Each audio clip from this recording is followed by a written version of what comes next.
Welcome, everyone, to our weekly Torah learning of spreading more light into the world. We always like to start off with giving because how we give, that's how Hashem's going to give to us. Let's give generously, so Hashem will give us generously. I'm going to put some coins in the tzedakah box. Please join me from home. Tzedakah is also protection. We're going to start off with Tehillim. We are going to beg Hashem to bring home all the hostages and to protect all the amazing IDF, the Chayalim and Chayalot, who are protecting us and are literally tzaddikim. And the Tzemach Tzedek said, if we only knew the power of Tehillim, we would say it day and night. So I'm going to say Kapitel Chaf, Psalm 20. Lam natseach mizmar leDavid yancha Adonai b'yam Sarah.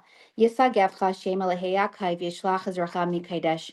Umitzian yisadecha yiskar kol min chaysecha ve'elascha yidash nesela. Yitain lacha chelva vavcha v'chol atzascha yimale. Nirmanana b'shuasecha uv'shem Eloheinu nidgo yimale Adonai kol mishal esecha. Ata yadaiti ki Ashia Adonai mishicha yanehu mishmei kachay b'gurei sisha yiminai. Ela v'recha v'ela v'sosim v'anachnu b'shem Adonai Eloheinu naskir. Hema karu v'nafalu v'anachnu kamnu v'nisaydad. Adonai Hashia hamelach yanenu v'yan karenu. We're going to say some names for refuah shalemas, and we're going to include everyone's names, and everyone should have a complete recovery. Refuah shalema for Chana Yenta Rivka Bas Shendel, Yosef ben Devorah Leah, Yosef Yitzchak ben Bela, Razel Bas Hadas, Rafal Chaimer ben Sima Chasha, Yosef Shlomo ben Risha, Devorah Leah Bas Yafaliba, Esther Bela Bas Yehudas Chana, Gershon Leib ben Menucha, Moshe Chaim Halevi ben Devorah Gala, and Shalom Dover ben Rachel Bela, and Meir Simcha ben Rivka Dina. I do these classes weekly in memory of my dear grandmothers, Rivka Dina Bas Yosef Yehuda, I hope you're proud, and Bela Bas Batzalel, I hope you're proud. And to save a life is saving a world, and he saved many in the Soviet Union. My great uncle Chaim Dov ben Batzalel, known as Chaim Berelshansky. May his neshama have the highest aliyah.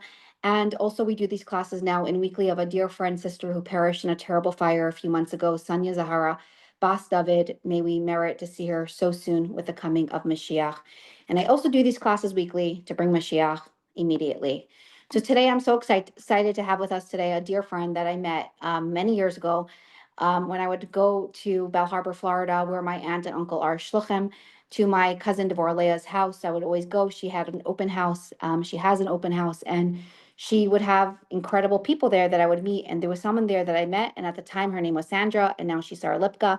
And Sandra then was a very dear person in my life, and Sarah-Libke today is also a very dear person in my life. She's the same person, and she was just always smiley, always had a nice word to say, and a person will never forget how someone made them feel, and she always made me feel so amazing. And she told me a lot of her history, and it was fascinating.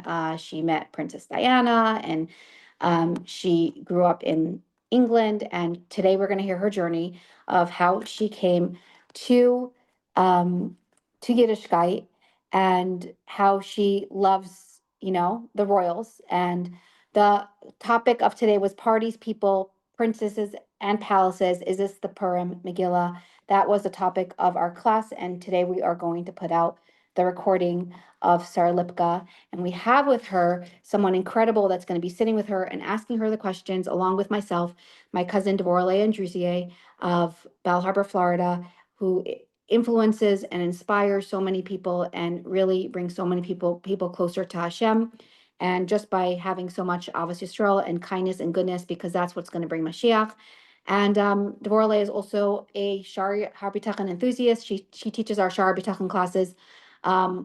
We have a Shar B'tachon class. We'll link it in the chat, and you can check out her incredible classes. And we're so excited to have this program today, to bring this to the world. Everyone always asks, how do you know all these amazing people? So now you know how I know Sarah-Libke and how I know Devorah Leah. So welcome, Sarah-Libke and Devorah Leah, and we're going to go through her timeline of her life and where she is today. So honored. So firstly, hi everybody. It's good to be back in a different mode, not in my Shar B'tachon mode, but interviewing this wonderful woman. So, when you look back at meaningful people in your life, meaningful relationships, and you're like, when did we become friends? Like, what was that first encounter? And honestly, I don't have any recollection of the first encounter, but the first encounter is not what made the impact. It was the staying power of our friendship for many, many special years, many, many significant milestones in our lives that Sarah-Libke was here. When I didn't want to do birthday parties for my children, Sarah-Libke slept with them in our garage with 30 girls. So it's a beautiful opportunity for me to be the one interviewing Sarah-Libke. So we're going to start with, I want her to share a memory of hers from when we first became friends. This was already a little into our relationship. This story is 15 years ago. So Yeah. Sarah-Libke, please. So it was when sorry. No, go ahead. It was when Devorah was giving birth to Tweeto. That's her youngest son. AKA Yisrael Chaim Tzvi. I was going to say, you say it because everybody can't. I know him as Tweeto. He's been Tweeto for years and years. So when he was first born and he came back into the house, I happened to be there for a change. And I was given the baby to hold. Chani, Devorah's mother, said, don't let anybody touch it. And there I was holding Tweeto as a baby, first arrived from hospital, and all his siblings went crazy. How come you can hold the baby and I can't? So yes, that's one of the most meaningful occasions, but there have been plenty others. But shall we? We'll carry on. Yeah. So what I would like for you to do now is to share a little bit about your history. You lived in London. I want you to talk a little bit about your parents, your husband, a little bit about the royals that you were impacted with. It's okay to take a drink. Just make the bracha so people know you make a bracha before you drink.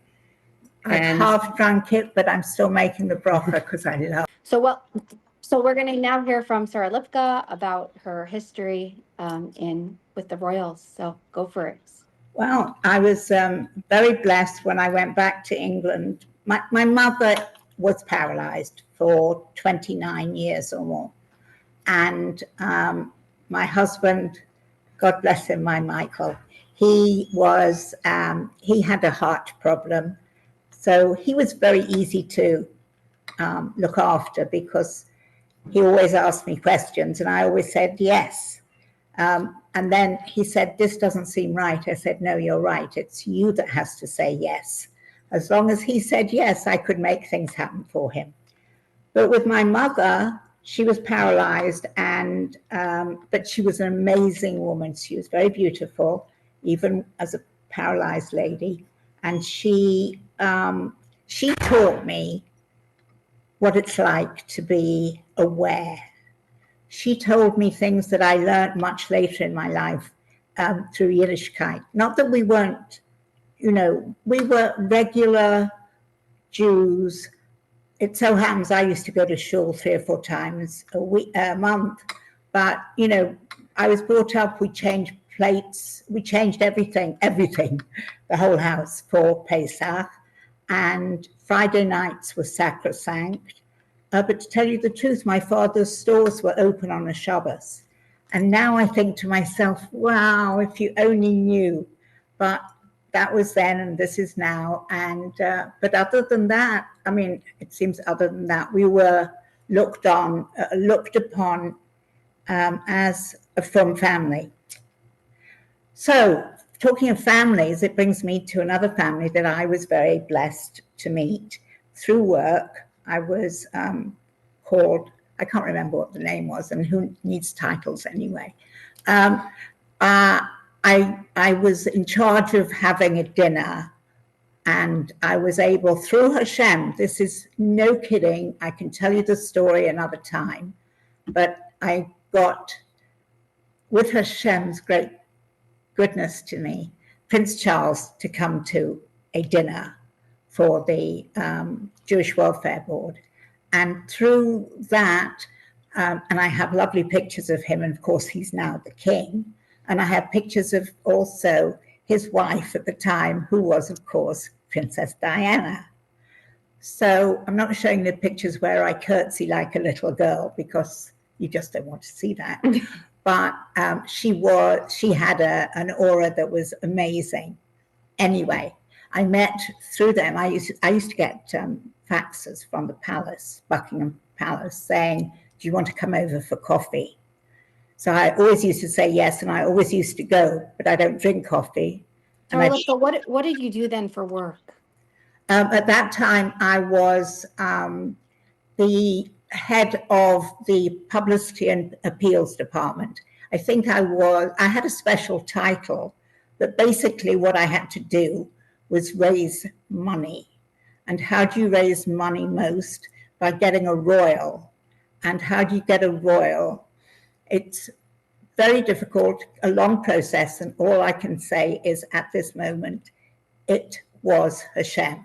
From the minute I got the job, they told me, don't bring a car, there's nowhere to park. And as I was driving my car there, I said to Hashem, look, I'm not going to worry about this. If you want me to have the job, I will. And of course, I got a parking space, and I got the job, and I got me. Hashem and I brought forth Prince of Wales and his beautiful wife, Diana. And through them, I met others and worked constantly with people like the Queen Mother, then Elizabeth, the Queen Mother, who was the mother of the Queen who just died, and her sister Margaret, Princess Margaret. She fancied my husband. She was like a really beautiful Jewish girl from Edgware. And every year we would go to a theater program with her, and we sat in the royal box. And every year when we went to the private room for drinks and things in the intermission, she would go straight over with her cigarette and talk to my husband. Kind of how like you are with my husband. Oh, yes. Well, that's another story, and your son, but we won't talk about that one either. Okay, so where am I? So I met many royals. I worked with Prince Edward's wife, Sophie, with Philippa Lennox Boyd, who's now Lady Spence, or the late Liz, whatever. There are a lot of royals, a lot of people, and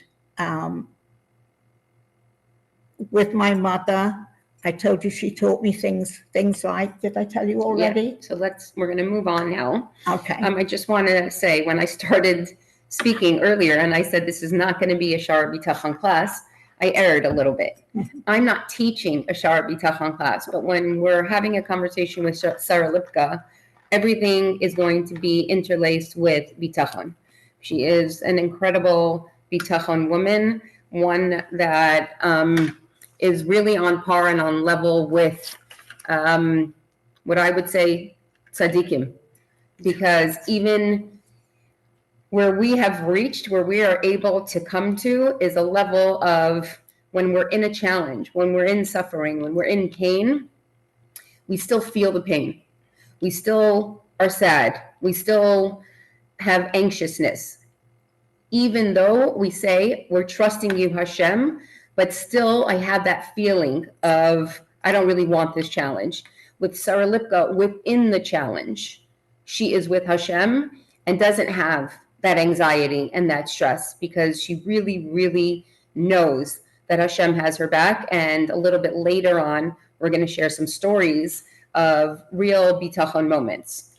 So right now, what I'd like to ask you is, what caused you to leave London, and how did you end up in our community, the Shul community of 33154?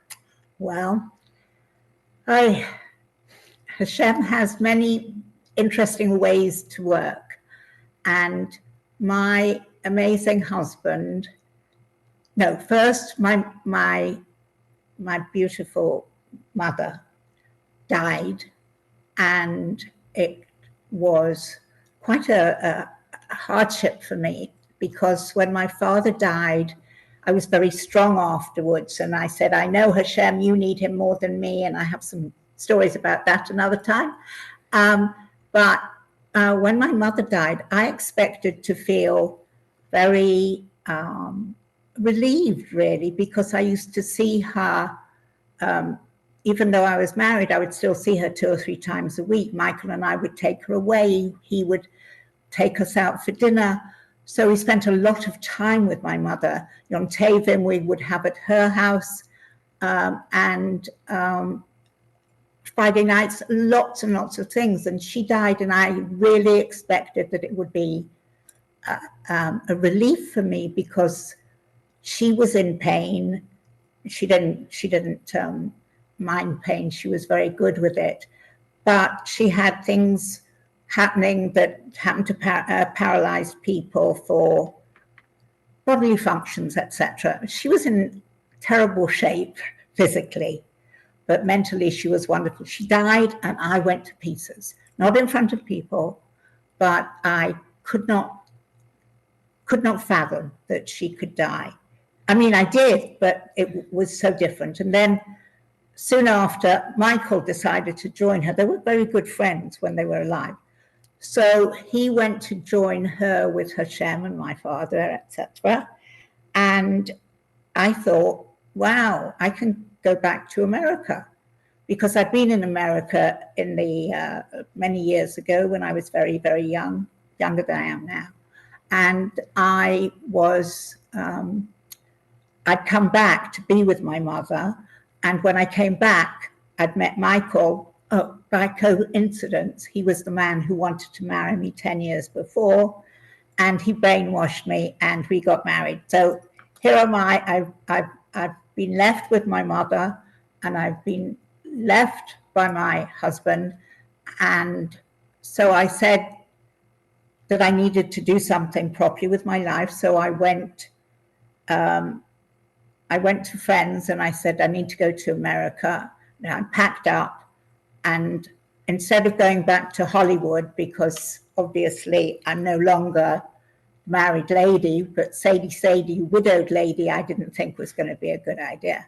So I went to Miami. I am in Miami. I went to Miami, and within the first few days of being here, I went to see the Rabbi Lipska at the shul. But before him, I went to see a Rabbi Zweig in his shul, and he was great with me. You know, I was a great fundraiser, and we were on a par, and it was great.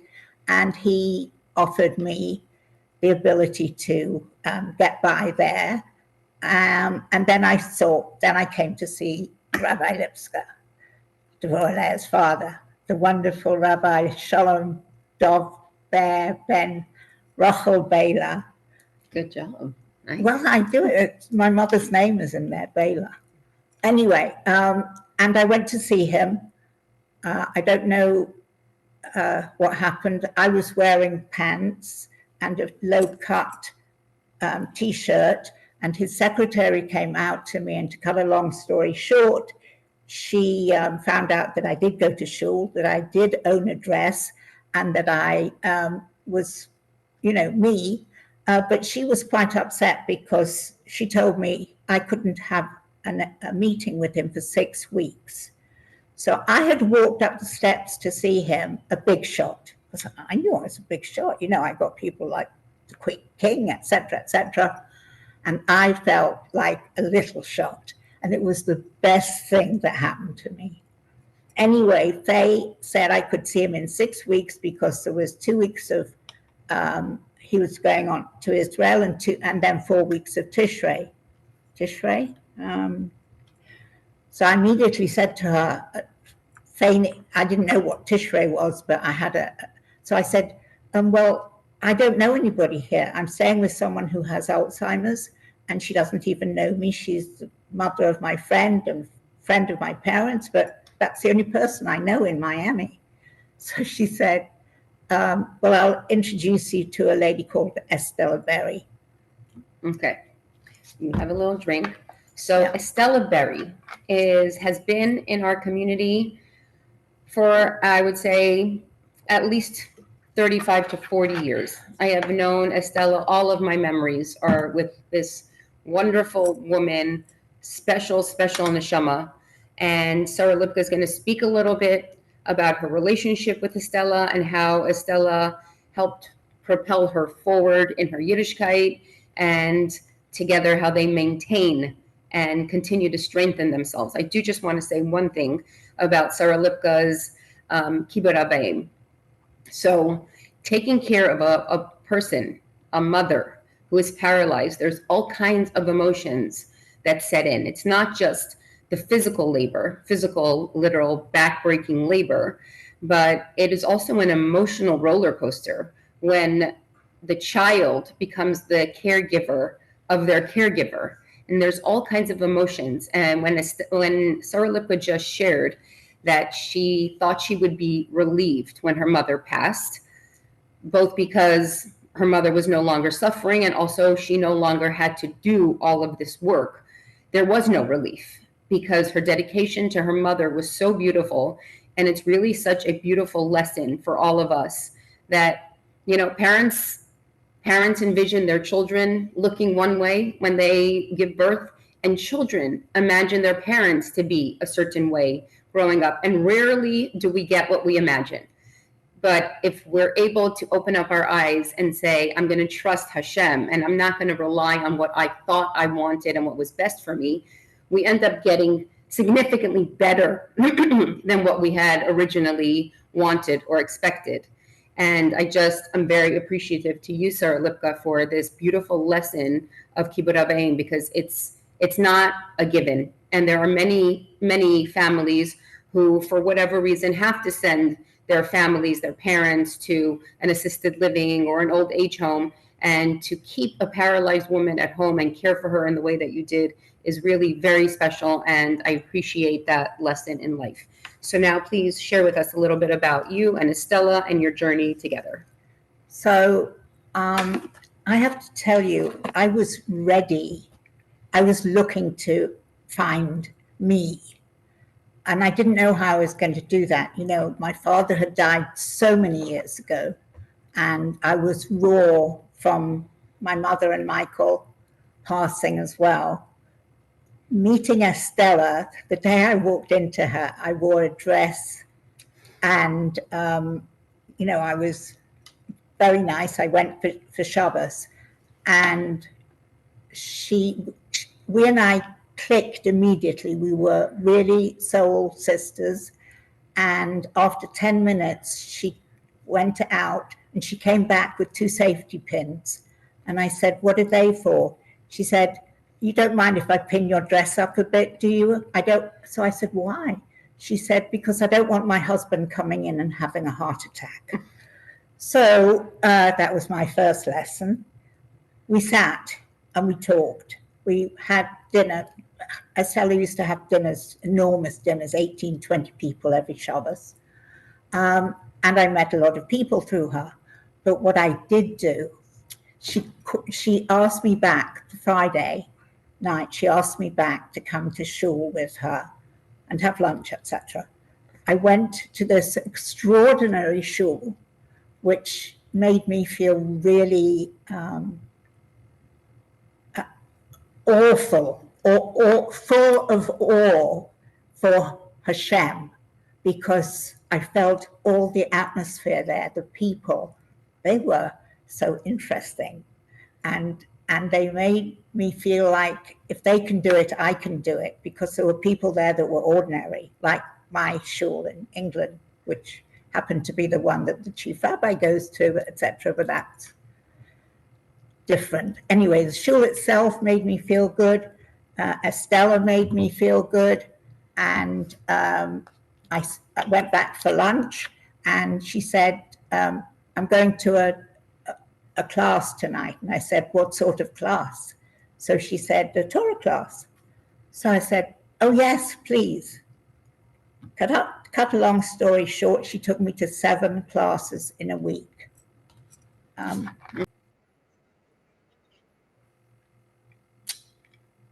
Go ahead, Slick. I have no idea what. Okay. I just went blank. Okay. After going to 7 classes a week for some weeks, I started doing things and becoming Shomer Shabbos with, I think, almost within 2 weeks. And I I started to see what it was like to be a Jewish woman in a Jewish home. And all the lessons that I went to gave me a feeling of, you could do this. You know, I didn't understand anything, except that I knew something in every class. And it was sometimes things that I'd learned with Michael. He was a great reader. And then I started to want more. Not because the classes weren't good, but I don't know what I needed, but Hashem did. Because through these classes, I heard of a person called Manis Friedman, Rabbi Manis Friedman. Give me a second. I want to introduce that question. So you have a very beautiful relationship with Rabbi Manis Friedman and his family. And I'd like for you to share with us how he and his family impacted you. And I also would like to share how you impacted him. And the reason that I say that is when I teach, my students are being impacted by me, but I am absolutely also being impacted by them. So rabbis, shluchim, anyone who is giving to another is also receiving something in return. So it becomes a symbiotic relationship. It's not just I keep giving and giving. Naturally, I'm receiving something in return by seeing the growth in a person, the commitment to Yiddishkeit, the commitment to Hashem, the commitment to our Rebbe. And Sarah-Libke, please share how you met Rabbi Manis Friedman and your relationship and what that was for you. So I was at a retreat. I went with a friend, and I already knew from learning at different people that, you know, you knew who was speaking. You either knew them or they introduced themselves. And the first share I ever went to with Rabbi Manis Friedman went like this. I'm sitting there and I'm very excited to hear, you know, about this wonderful man. And in comes a guy with a hat askew, and he's wearing, I don't remember what he was wearing, but I remember this hat. And I thought to myself, hey, cowboy, he's a cowboy. And the other thing that I remember, he took it off eventually and had obviously his kippah on, and he looked around and he started speaking. No introduction. And he spoke in a voice that, although it was low and you really had to listen to him, he did it with such a personality, with such almost like a magnet. I could not take my eyes off this person who was putting forth things about Hashem and how what we do and how we do it. But no, I'm not talking about literal things like learning to wash before bread, etc. What he did was made me feel like Hashem was there. And I spoke to him afterwards, and I told him that he was a cowboy, and I will forever think of him as a cowboy. And what happened was the next time he had a retreat, which was very soon after, was in Florida, and I was going down to see him again. That was going to be great. Except that a friend of mine, son was marrying a girl in California, and I wanted to go there because I wanted to go back to Los Angeles for a couple of days, and I thought if I'm going to go to San Diego or wherever it is down there, I'd go to Los Angeles, which I did, and then I went to this wedding, which was like 3 or 4 days. We stayed 3 days in a hotel and 4 days. And when I got there, I ended up at this lady called Ita Marcus's house because it was her daughter getting married to my friend's son. I helped stir the potato salad in big, big pots ready for the Shiva brachas. And this was an incredible, beautiful hospitable family. And then somebody said, when's Manus coming? And I went, why is he coming here? Because he's going to be in Florida. And I was very upset that if I missed if I went to the wedding, I would miss him in Florida. And then, hey, Hashem, I don't want to miss anything. Wow, who's here? Manus Friedman. Why? It's his niece that's getting married. Itamarcus is his yes, but his older sister. And his younger sister was there, Faye, who we live in the same building now. And all these people were Marcuses, and those people used to sing or something, I didn't know. And then I went to the first Chabad wedding, and they were up on a hill, and the moon was starting to show, the sun was setting, and these people were getting married, and everybody was called, that was called up, was a shlicha here, the head of a thing there, and I didn't know what I thought I was in magic land. And then there was singing all the time. This guy, very skinny guy, I didn't know who he was, and he was singing, and then these 3 boys or 2 boys were singing, and basically it was like, what do you call it when you go, I keep forgetting words, it's my age. Mm-hmm. When you go to see people, like the festival, not a festival, when... Music festival. Okay, it was like a festival because they sang at the chuppah, they sang at Friday night afterwards, and they kept singing. And I thought this is what Chabad people do. It took me time to realize that skinny guy was a guy called... Avram Fried. Avram Fried is Itamarcus' sister and Manus Friedman's Rabbi Manus Friedman's brother. And I just want to say, just interrupt for 1 minute. Itamarcus is a dear friend, and she tunes into these classes weekly. So, hey, Ita, honored that you're here. So I saw her recently. She came to Florida. It was lovely. Okay, next question for you, my dear. Next question is as follows. Firstly, I just want to say, when Sarah-Libke mentioned that the first time that she met my father, Rabbi Lipsker, she was in pants. And then she referred to the first time that she met Estella Berry, and she needed to safety pin her shirt. Today, Sarah-Libke is here, and you may think that this is a short sleeve, but she is wearing another shirt underneath because she is a completely modest, proud Jewish woman. So for your next question, you are a fierce believer in Hashem. Like the energy that Sarah-Libke is giving in this class and the way that she talks about Hashem, and when she says Hashem, the way that her face lights up is not just specific for this recording. This is how Sarah-Libke lives her life.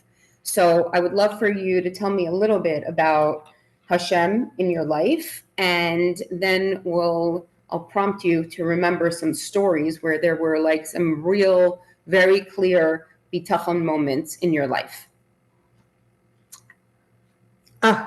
So what's the question?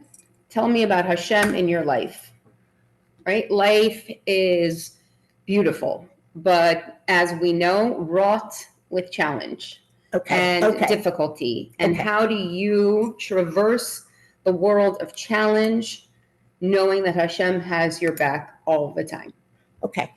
I wake up in the most beautiful apartment here on the beach, literally on the beach, and look out my windows, and I see palm trees and blue skies, and I always see that, always, even when it rains, because Hashem has put me here. I wake up and I know Hashem from the minute I wake up. I mean, I do Moda Ani, I wash my hands, all the rest of it, but it's more than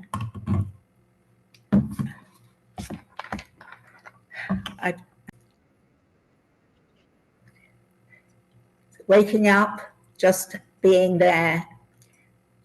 I have to tell you, I have some really good experiences with Hashem and miracles. And I can quote lots of things to you. I have a couple, I can't even remember. Probably. But, I would love for you to tell the story. You shared it with me about Rosie, Costco, and the angel. Oh, yes, thank you. So I have a friend, Rosie, and she comes from Montreal every so often, and she used to take me to Costco because I couldn't get there. It was too heavy for me or whatever. And she would, and she dropped me at home. She was in a hurry, and there were 3 big piles of stuff. And at the time I lived in a 2-story beautiful apartment, which that is another story. And she left me with them because she had to go. So I was thinking, okay, Hashem, here I am. I've got the stuff. They've got to be taken up to my apartment and the stairs. Number one, I had a bad back by that time already. I couldn't do it. And I'm saying to Hashem, please, please, what am I going to do? And at that time, a UPS van rolled up, and the guy got out, and I went over to him, and I said, it's okay, Hashem, I've got someone to help me, it's okay. So I went to the guy, and I said, please, could you help me? And I sort of intimated money, and he said yes, and he took all 3 bags, each time, up the stairs to my apartment, to my door, or even inside my apartment. Anyway, when he came out, I said to him, I really, really would like you to take this. And I handed him a $10 bill. And he said, no. I said, well, are you married? He said, yes. So I said, please take it for your children. So he said, no, I really don't need it. And he was going down the stairs. And I said, by the way, I don't know what your name is. And he said, Angel, which means angel in Spanish. And then he left. And I thought to myself, wow, Hashem, you brought me an angel. And then I went, this man came, got out of his van and helped me. And he left me and got into his van and left. He didn't bring any parcels, and he didn't pick up any parcels. Tell me he wasn't an anchor. Okay, so I just want to add to that. I love that story. Thank you for sharing it again. At first, when you went over to that UPS guy, you said, it's okay, Hashem. I have someone who's going to help me. And we do that sometimes. We ask Hashem for the things that we need, the things that we think we need. And then we have the things that we need, and we're like, it's okay, Hashem, I got it. That's who gave it to us. So we must never forget. There's that famous story of the man who's drowning in the ocean. Exactly. And he says, Hashem, help me, save me. And a raft gets thrown to him, and he doesn't take the raft. He says, no, Hashem's going to thank me. A boat comes by, and he says, no, Hashem's going to thank me. And he drowns. Help me. And he gets up to heaven, and he says, God, I trusted in you. I believed in you. You didn't save me. And what does Hashem say to him? Who do you think sent you that raft? Who do you think sent you the boat? So when someone does a kindness to us, it is very important as human beings, especially as Jewish people, to always have a hakaras hatov and recognize a kindness. But ultimately, we have to know that that person is really just a conduit, a shliach of Hashem for exactly what it is that we were supposed to receive. And Sarah-Libke received her angel in a very clear and transparent way. So we're going to sum up now. There are these main big miracles that you've had with real bitachon moments, but you wanted to share about miracles that happen within nature and everyday miracles that we experience that most people don't consider miracles. I'm at a loss for words, because I believe me sitting here is a miracle, because, a few months ago I couldn't walk. properly. Now I can walk across this room and it's amazing. I don't know how it happens. I've been living with pain for so long. Yes, Sarah-Libke has been experiencing. You paused it? Okay. So I have to tell you, miracles happen to me all the time. Oh, and miracles happen to you all the time. All you have to do is trust and be aware. So when I wake up and I know that Hashem is looking after me, everything that I do is going to be okay. I open my eyes, I get up, I can even walk now. I have a beautiful home in which I live. I have a phone with which I would die if it wasn't. No, I wouldn't. I often think about what would happen. What would happen if you lost your telephone? Just think about it.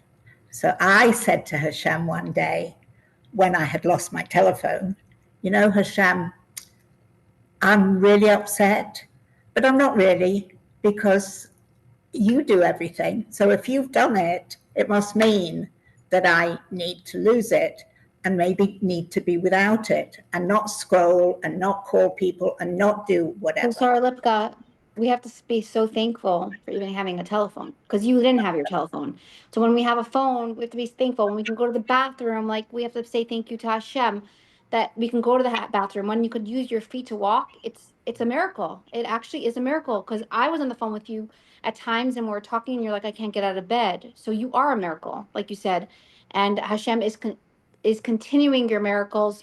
And he keeps bringing in such incredible people in your life, and I'm so grateful to Hashem that he put Devorah in your life, and so many people that I know, but they're also so grateful that Hashem put you into their life, because he, like Devorah says, like, when you give, you get. So she's gaining so much by having you and her family, and they love you so much. Like, her children told me, and they shared it in the past, that they don't remember their life without you, like some of their younger children, her youngest son, and some of her younger daughters. So it's really special.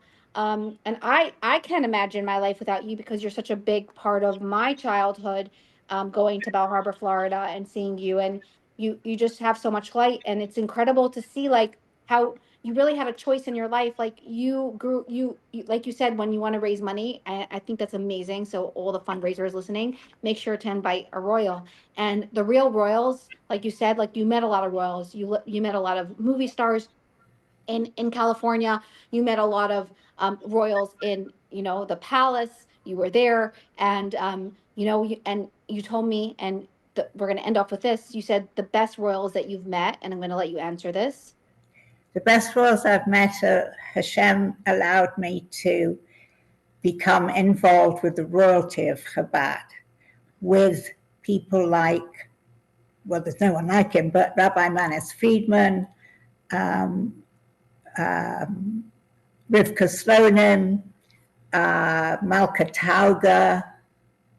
I have loads of people that they are so loyal to me that sometimes I can't remember everything. I just remember the auras that have brought me into them.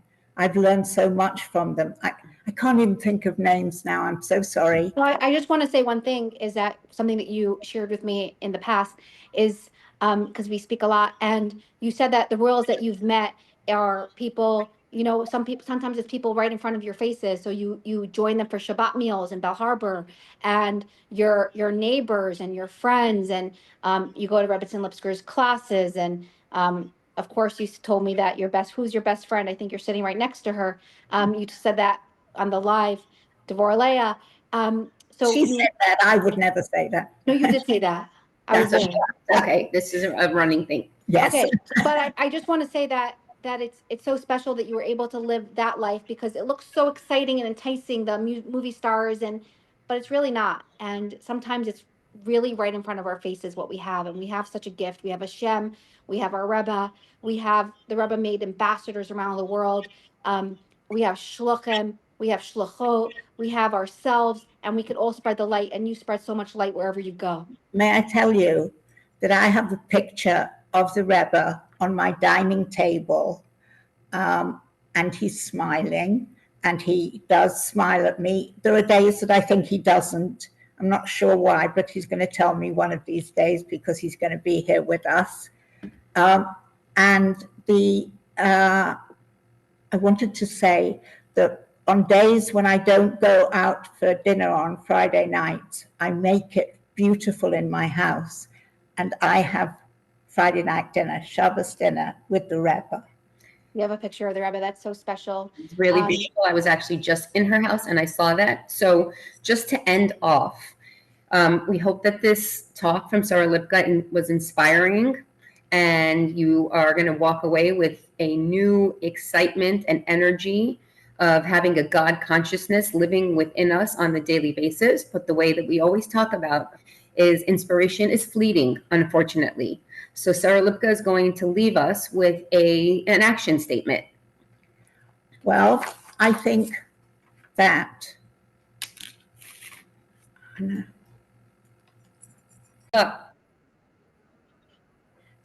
I would like to leave you guys with something that is meaningful. I don't know how I can do that, except there's something the Rebbe said, which was very inspiring to me. He said, every night, I'm paraphrasing, by the way, every night when he before he goes to sleep, he says, tomorrow I am going to do one thing better in my life, or take on one more thing. Now, I think that inspiration might be passing, and you need something to take away that maybe you can do easily. And I think if you look at yourself, look in the mirror and say, thank you, Hashem, that's wonderful. And to take with you, when you say, thank you, Hashem, I promise to do one thing tomorrow more, or one thing tomorrow better. So you should go with Hashem's blessings, with the Rebbe's smiles, and say thank you to people like this person on my whatever it is, and that person who's introducing this, because what she does without huge tech and lights and goodness knows what she does is amazing. And that's what we all should do, is try some way to disseminate who we are, how we are, and why we are. Thank you, Hashem. Thank you, Sarah-Libke. It's an honor, and it was an honor to have you with us, with Devorah, Leah. And Hashem put you in the right hands, and I'm so happy you're in the right hands in such a beautiful community. I just want to say that I learned so much from the Bell Harbor community. There's so much chesed there, and there's so much welcoming in each other's homes, and people really take the time to invite and really take the time to care about every single person, and it's very, very special, and it comes from the top. And the top is the Rebbe, which sent out my aunt and uncle, Rabbi Lipsker and Chani Lipsker, and then it spread. So when the top is good, then everything's good. So the head needs to be strong. So thank you so much, and honored. And I just want to take a moment by sharing my hakaras hatov, my thank yous to Hashem and the Rebbe for giving me this opportunity of spreading light, more light into the world, and to all the ambassadors of this class that spread this class with their communities and their friends and their chats and their statuses. Sarah-Libke and Devorah Leah are an ambassador of this class, so thank you so much, and many more. I want to say thank you to my mashpia of this class, my spiritual mentor, Shandy Jacobson. Thank you so much. And lastly, I want, also all the incredible people that tune into the classes. Thank you so much, because without you, we can't do this, and you give me life. So thank you for that. When you give, you get so much more, like Devorah Leah said. And lastly, most importantly, I wanted to say thank you to my dear husband, who helps with the tech of this class, because that's not something that Hashem gifted me with. and for really being my cheerleader and support, because this class takes up a lot of time. So he has to put up with that. So thank you, Izzy, my dear husband. Thank you, everybody. And we will see you next time. God bless you. And may we have Mashiach very, very soon.